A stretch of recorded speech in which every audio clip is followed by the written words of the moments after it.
Since I know a number of you are interested in affordable broadcast dynamic microphones, I thought I'd take a look at another one that was released this year. It's the Tascam TM70. Let's check it out. And I've had some good experiences with Tascam gear over the years, so I thought, you know what, this is an inexpensive microphone. It's targeted at streamers and podcasters. The time of recording, it's available for about $100, so fairly inexpensive. So in this video, what I'm going to do is unbox the microphone. We'll take a look at what it comes with. Then I'll go through the specs, and then we'll do some tests. Plosives, handling noise. We'll compare it against a few other microphones. Those will all be with unprocessed audio. And then I'll give you a few examples of processing on this mic. So let's unbox it. The box that the TM70 comes in is pretty solid, I have to say, decent quality. We'll go ahead and open it up.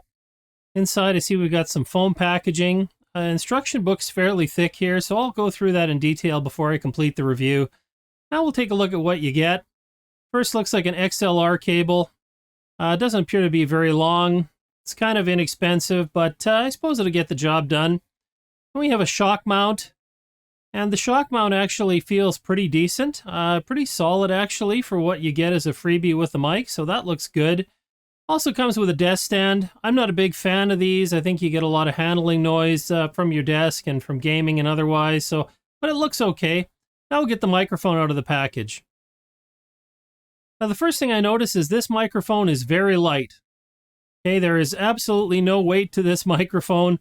The grill feels fairly solid though. It's not giving under pressure, so that's at least decent. XLR connector on the bottom, and I think it's plastic. So not, high build quality, but again, for $100 looks okay. And even though this video is a review of the Tascam TM70, I'd like to remind you about my podcast package giveaway.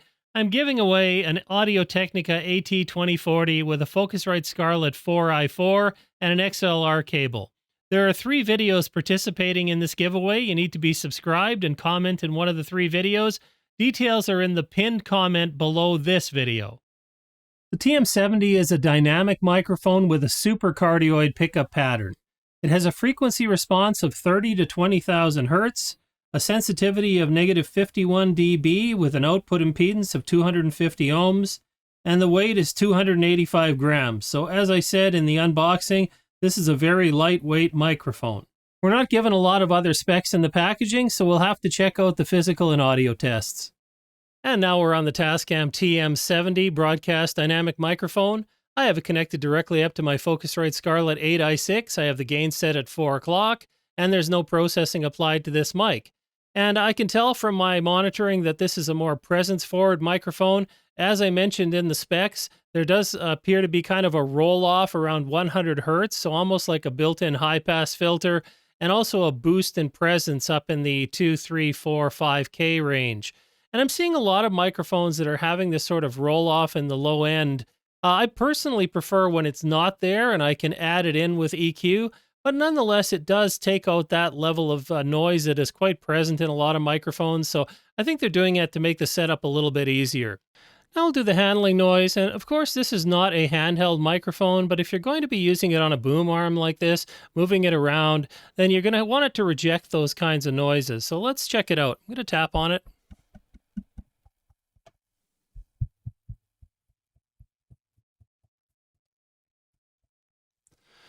We're getting some handling noise, but I think the included shock mount's actually doing a pretty good job here. Now we'll go ahead and test the sound of this microphone at various distances. So first I'm at about 3 inches away from the mic. This is how it sounds. Again, unprocessed audio, Focusrite Scarlett 8i6, gain set at 4 o'clock. Now I'm about a foot away from the microphone, and this is the sound you can expect at this distance. And about 2 feet away from the microphone, and this is the sound you can expect from 2 feet away. And I won't go any further back because this microphone really isn't intended to be used at great distances. Now let's test the off-axis rejection of this microphone. So now I'm speaking into the front of the microphone and I'll rotate it 90 degrees. And here we have it at 90 degrees and this is the sound we're getting. Now I'll rotate it around again to the back. This is at 180 degrees and this is the sound we're getting. Now I'll rotate it another 90 degrees. And this is what it sounds like on the other axis. Now I'll bring it back around to the front.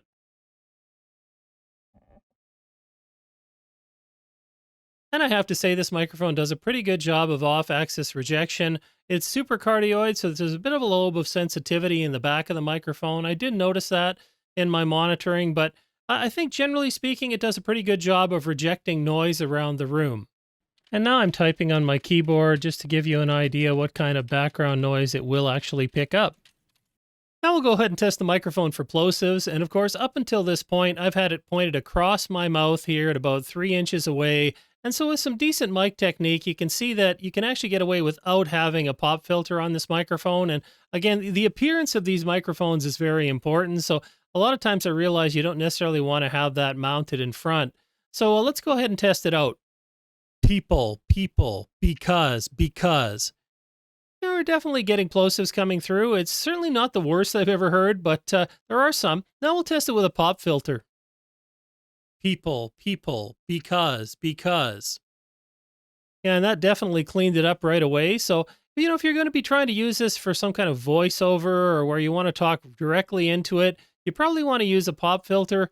But again, if you're going to talk across the mic like I have it here and you have decent mic technique, you can probably get away without it. Now, I'm not doing a foam filter over top of this microphone. It doesn't come with one. And of course, depending which filter you use, it makes a big difference, not only in terms of coloration of the sound, but plosive rejection. So I didn't want to give you any ideas of what it might be or could be with something that's not included. And I'd like to give you an idea of how much noise this microphone has when hooked up to the Scarlett 8i6. So I'm going to go ahead and place it in an isolation box, and I'll let you see what the waveform looks like in iZotope RX voice denoise.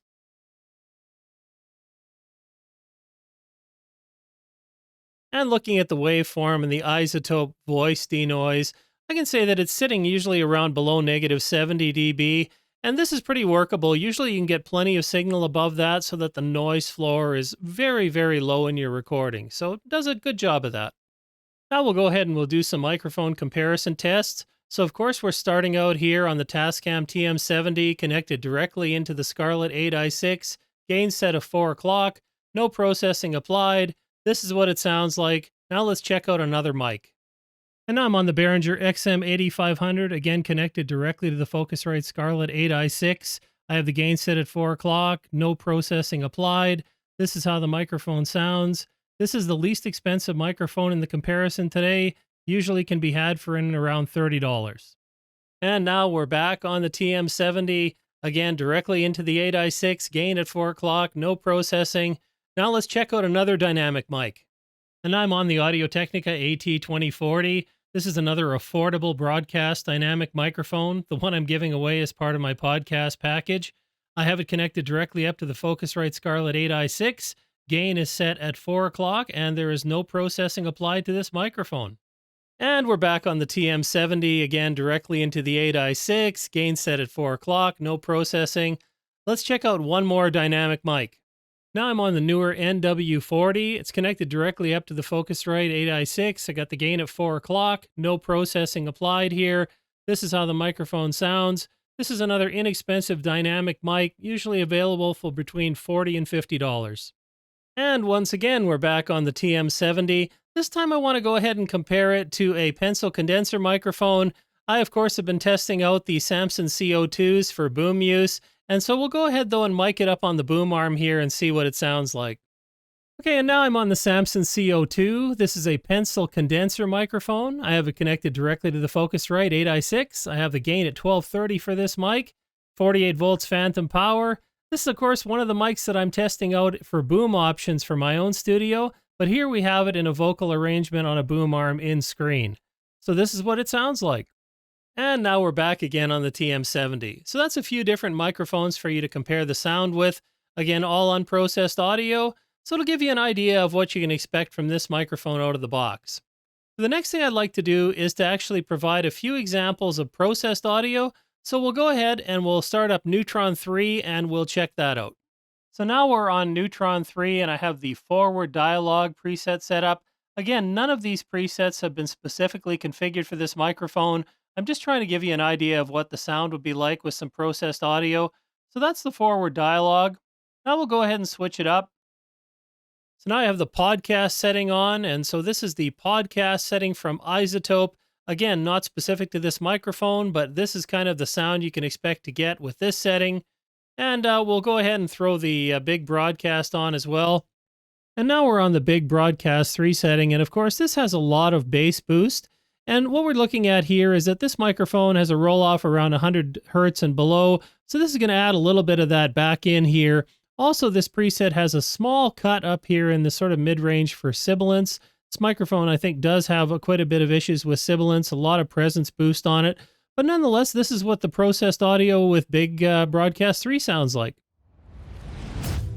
And once again, we're back on the TM70 with no processing applied on the Scarlett 8i6, gain set at 4 o'clock. And I'm going to say that this microphone isn't the best or the worst microphone I've heard. I mean, in this $100 price point, I suppose the performance again is pretty decent for what you'd expect, but certainly nothing that is going to stand out over and above the others, in my opinion. I'll leave it up to you what all of you think as far as the comparisons go in the sound of this microphone. Let me know in the description. But as always, I think this microphone is something, again, that if you like the sound of it, it's probably workable for you. Build quality, not the greatest. The screen actually is pretty solid. Handling noise was really good. I was kind of surprised at that. Plosives were not bad. So, you know, when I first unpacked it, I felt it was really lightweight, and I kind of wondered what it was going to be like. But when I try it out, it holds its own. It's pretty decent. Thanks again for joining me for this microphone review. I hope you found it interesting and helpful. If you did, consider checking out one of the other videos on the screen or the playlist, or think about subscribing. Thanks again. We'll see you next time.